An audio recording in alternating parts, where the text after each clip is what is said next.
Channel पर अगर आप नए हो तो प्लीज़ हमारे चैनल को लाइक शेयर एंड सब्सक्राइब जरूर करें। चलिए स्टार्ट करते हैं। आपको बैलेंस इक्वेशन कैसे करते हैं वो करना दिखाता हूँ।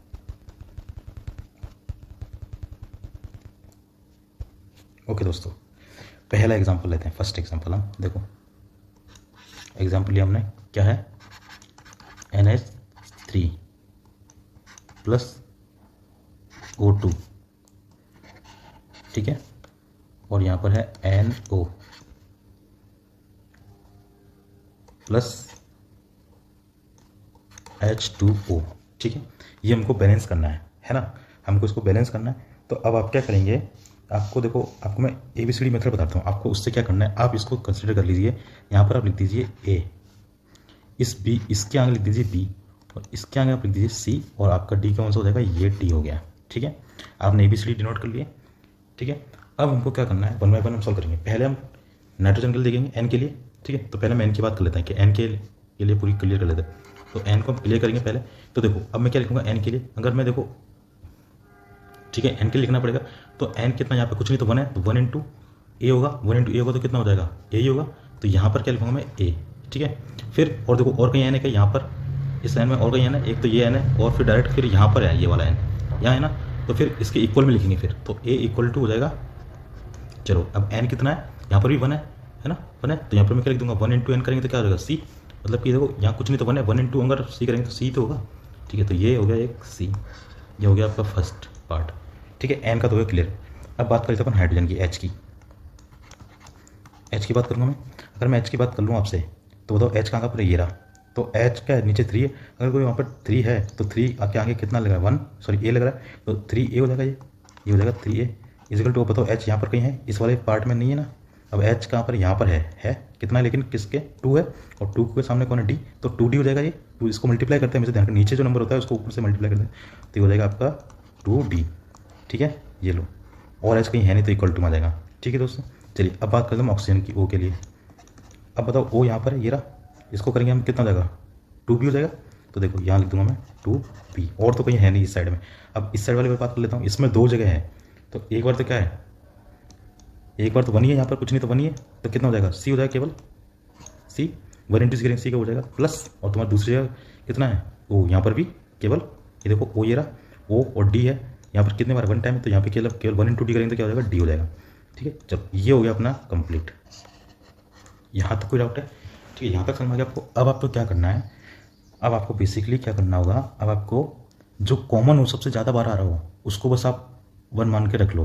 तो देखो यहाँ पर मैं देख रहा हूँ कि A यहाँ पर भी है, A यहाँ पर भी है, ठीक है, लेकिन और कोई ज़्यादा रिपीट नहीं हो रहा, तो A को मैं मान लेता हूँ, D भी रिपीट कर रहा है, लेकिन आप किसी को भी आप 1 मान लो, जो ज़्यादा रिपीट हो 1 मान लो। आप D को भी 1 मान सकते हैं, मैं यहाँ पर अभी A को 1 मान के चलता हूँ आपके लिए, ठीक है। तो लेट A इक्वल टू आपने 1 पुट कर दिया, ठीक है। अगर आप A इक्वल टू 1 पुट कर रहे हो तो क्या होगा, यहाँ पे फर्स्ट इक्वेशन में क्या होगा बताओ, यहाँ पे इसका काम क्या हो जाएगा, यहाँ पर क्या हो जाएगा, तो यहाँ पे 1 इजिकल टू C हो जाएगा, मतलब C की वैल्यू भी हमारे पास आ गई, C की वैल्यू कितनी आ गई, 1 आ गई, और A की वैल्यू कितनी, 1 सपोज हमने करी है, 1 है ही, ठीक है। A और C की वैल्यू हमारे पास आ चुकी है। अब हमको D की वैल्यू निकाले, तो मैं करूँगा इस A की वैल्यू को यहाँ पुट कर देता हूँ, यहाँ पर पुट करूँगा तो कितना आ जाएगा बताओ, 3 इंटू 1, A की वैल्यू 1 है, 3 इंटू 1 कितना होगा, 1 ही होगा, सॉरी 3 इंटू 1 3 होगा, तो 3 इजिकल टू 2D हो जाएगा।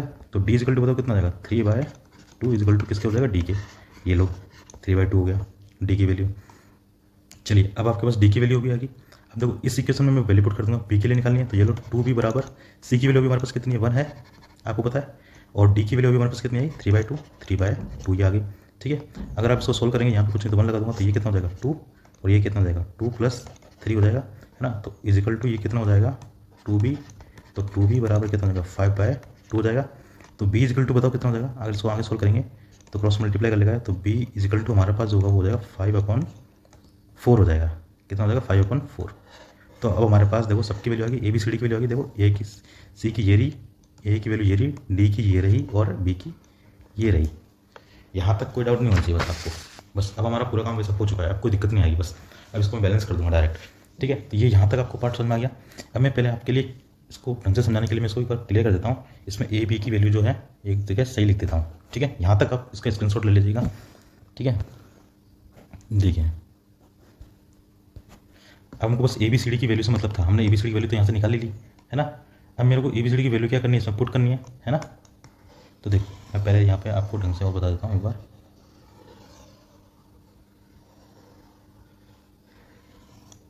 ठीक है, चलो अब करें सॉल्व। देखिए अब पहले मैं लिख देता हूँ कि ए की वैल्यू हमारे पास कितनी आई थी, 1 आई थी, ठीक है। बी की वैल्यू हमारे पास कितनी आई थी, बी की वैल्यू आई 5/4, है ना। देन सी की वैल्यू हमारे पास कितनी आई थी, 1 है। और डी की वैल्यू हमारे पास कितनी आई थी, 3/2। ये ABCD की वैल्यू होगी। अब मेरे को क्या करना है, जहाँ जहाँ पर जिसकी वैल्यू ना उसको वहाँ पुट कर दूंगा, इस जगह ए की जहाँ पुट कर दूंगा, बी की वैल्यू यहाँ पुट कर दो, और सी की वैल्यू आपकी सी की जगह पुट कर दो, और डी की वैल्यू आपकी डी की जगह पुट कर दो, ठीक है। चलो अब पुट करके देख लेते हैं इसको, अभी बैलेंस करके बताता हूँ आपको। देखो 1 पुट करेंगे तो ये 1 ही रहेगा, इसका मतलब तो क्या हो जाएगा, NH3 हो गया।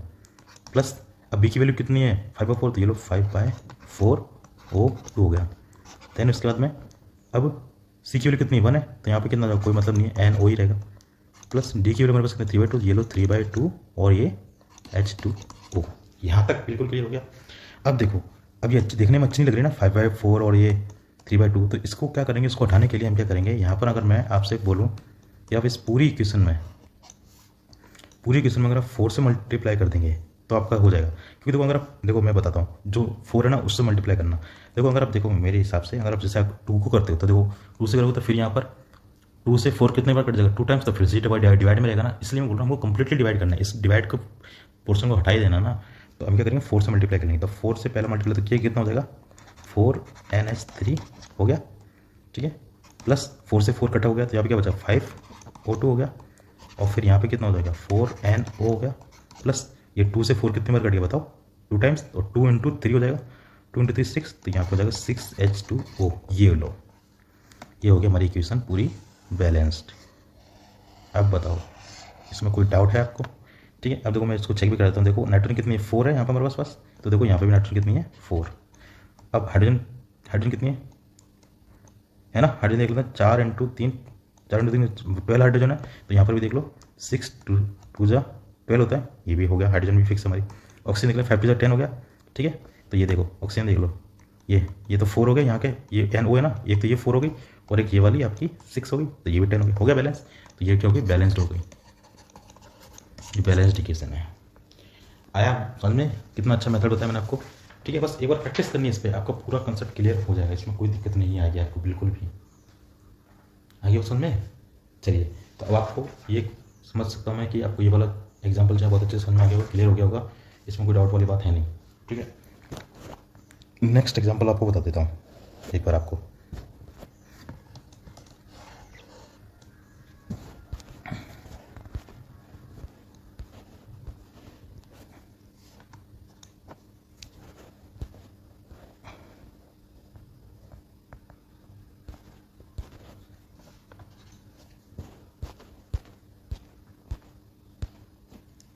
ठीक है, नेक्स्ट एग्जाम्पल हम करते हैं। अब ये थोड़ा सा मिटा देता हूँ, ठीक है। अगला एग्जाम्पल लेता हूँ आपके लिए, इसमें आपका और कंसेप्ट क्लियर हो जाएगा, है ना। चलिए सेकंड एग्जाम्पल क्या बोल रहे हैं हमारे पास, CuH10 प्लस O2, और इसका रिएक्टेंट है या प्रोडक्ट क्या रहा है इसका, CO2 प्लस H2O। ये हमारे पास क्वेश्चन है। अब हमको इसको बैलेंस करना है ना। चलिए अब इसको बैलेंस करना है, तो इसको बैलेंस करके बताता हूँ आपको। सबसे पहला आपका काम क्या होगा, आप यहाँ पर कंसिडर कर लीजिए इसमें कि ये आपका क्या है, A है, ये आप पार्ट जो आपका क्या है B है, और ये वाला पार्ट आपका क्या है C है, और ये वाला पार्ट जो आपका D है। आपने D मान लिया, मतलब ABCD हो गया हमारा काम, ठीक है। अब पहले बात करूँगा मैं C की। तो देखिए C की बात करूँगा तो C बताओ, यहाँ पे 4 × A, तो A 4 हो जाएगा, 4A हो जाएगा, ये लो 4A। अब देखो कहीं पर और भी है क्या, कार्बन नहीं है, इस वाले रिएक्टेंट में नहीं, प्रोडक्ट में देखो कार्बन है, हाँ है ये रहा, लेकिन इक्वल में उसके बाद में है ना, तो ये लो इक्वल में कितना हो जाएगा, 2C हो जाएगा, नहीं C, हाँ केवल C है ना यार, तो C तो यहाँ पे 1 है ना, तो 1 × C होगा केवल, यहाँ पे हो जाएगा हमारे पास C। ये हो गया फर्स्ट। अब बात कर लेते हैं हाइड्रोजन के बारे में। ये लो हाइड्रोजन कितना है, 10A हो जाएगा, 10A हो गया बराबर, और यहाँ पर हाइड्रोजन नहीं है इक्वल में, ये लो इक्वल लगा दिया मैंने। अब है ना हाइड्रोजन देखिए कितनी 2D हो जाएगा, इक्वल टू किसके, 2D के, ये लो 2D के हो गया, और कोई हाइड्रोजन है नहीं, है ना। ये 10 है, कितना ये 10, ठीक है। चलिए अब कौन बच रहा है हमारे पास, ऑक्सीजन बच रहा है। ये लो अब इस ऑक्सीजन को क्लियर कर देता हूँ, ऑक्सीजन यहाँ पर है कितनी 2b हो जाएगा, तो 2b हो गया प्लस, अब यहाँ पर ऑक्सीजन 2 जगह है ना, तो एक कितना हो जाएगा 2c, ये लो 2c प्लस जो एक जगह उतना वहाँ पे प्लस प्लस करते जाते हैं अपन, है ना।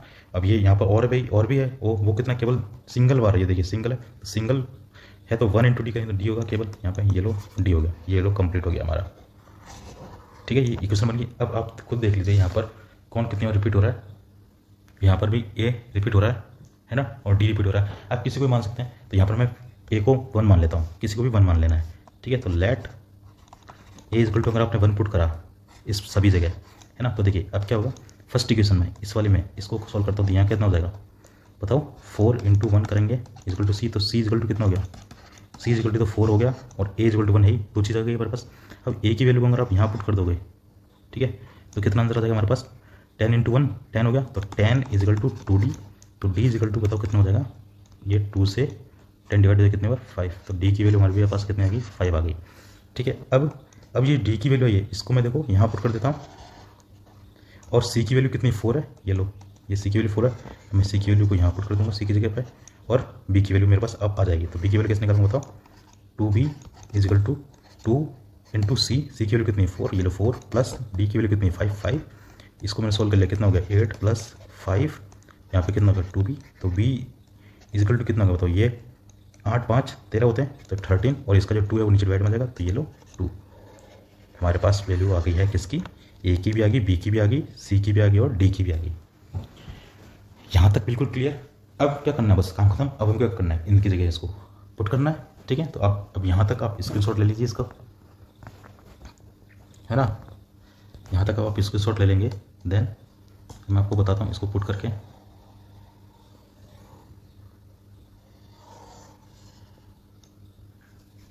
चलिए अब मैं इसको पुट करके बताता हूँ आपको। अब ए की जगह पर ए को पुट करेंगे, देखो पहले मैं लिख देता हूँ वैल्यू कि ए बराबर तुम्हारा आंसर है 1, ए की वैल्यू 1 थी, ठीक है। बी की वैल्यू तुम्हारे पास कितनी आई है, 13/2 आई थी बी की वैल्यू। सी की वैल्यू कितनी है 4, ठीक है। और तुम्हारे पास जो डी की वैल्यू आई है वो कितनी आई थी हमारे पास, अभी डी की वैल्यू आई है 5। चलो ABCD पूरा कंप्लीट हो गया आपका। अब मैं यहाँ पर पुट कर देता हूँ, लो 1 पुट करूँगा तो पहले क्या हो जाएगा, CUH10 डायरेक्ट ही होगा, प्लस बी की वैल्यू 13/2, ये लो 13/2 O2 हो गया, ठीक है। यहाँ पर कितना, सी की वैल्यू कितनी 4, ये लो 4CO2 हो गया, प्लस डी की वैल्यू कितनी 5, ये लो 5H2O हो गया। अब बस अब मेरे को दिक्कत कहाँ आ रही बताओ, दिक्कत भाई यहाँ आ रही ना, क्योंकि ये 2 में बस एक ही तो मेरा 2 में डिवाइड में है। अब मैं क्या करूँगा, यहाँ पर इस पूरे को अगर मैं 2 से मल्टीप्लाई कर दूँ, बस आपको वो चीज़ ढूंढनी है, उसको 2 से पूरे से मल्टीप्लाई कर दी थी, लो 2 से अगर इसको मल्टीप्लाई कर दो कितना हो जाएगा, 2CUH10 प्लस 13, 2 से 2 कट गया, O2, सॉरी इसको मैं कर देता हूँ 13O2 हो गया, और ये है ना, यहाँ पर हम करेंगे तो 8CO2 हो जाएगा, प्लस यहाँ पर 10H2O हो जाएगा। लो होगी बैलेंस इक्वेशन आपकी, होगी ना। देखो कार्बन गिनाता हूँ मैं आपको, देखो चेक करने के लिए, 4 × 2 8 हो गए, तो कार्बन आपके 8 है, और यहाँ पर देखिए 8 कार्बन डायरेक्ट। फिर बात करें हाइड्रोजन, हाइड्रोजन कितनी आपके पास 10 है, यहाँ पर भी कितनी है हाइड्रोजन चाहिए, है ना, ये H × 1 10 है, H × 10, तो यहाँ पर भी 10 है। चलो अब बात कर लेते हैं, मैं आपको ऑक्सीजन गिना देता हूँ। ऑक्सीजन कितनी है, कितनी 26 है, ठीक है। यहाँ पे हो गया आपके 26, तो यहाँ पे 8 दूनी 16 तो ही हो गए, ठीक है, ओके। और 10 ये भाई, ये तो हो गया 8 × 16 16 ही होगी, प्लस 0, और ये 10 मतलब O × 10 मतलब कि 10 हो गया, 10 + 16 कितना होगा 26, ये लो ऑक्सीजन 26 होगी, सारी चीज़ बैलेंस्ड हो गई। मतलब आपकी ये जो इक्वेशन है वो हमारी बैलेंस्ड इक्वेशन हो गई, ठीक है। तो अब बताओ दोस्तों, आपको समझ में आया कि यहाँ इससे इजी मेथड और कोई भी नहीं है, ठीक है दोस्तों। तो आपको ये बहुत अच्छा समझ में आ गया होगा, ठीक है। अगर आपको ये हमारा वीडियो अच्छा लगा तो प्लीज़ कमेंट करके जरूर बताइए, और हमारे चैनल पर अगर आप नए हो तो लाइक शेयर एंड सब्सक्राइब करना ना भूलें, ठीक है दोस्तों। तो मिलते हैं फिर अगले वीडियो में, जब तक के लिए धन्यवाद।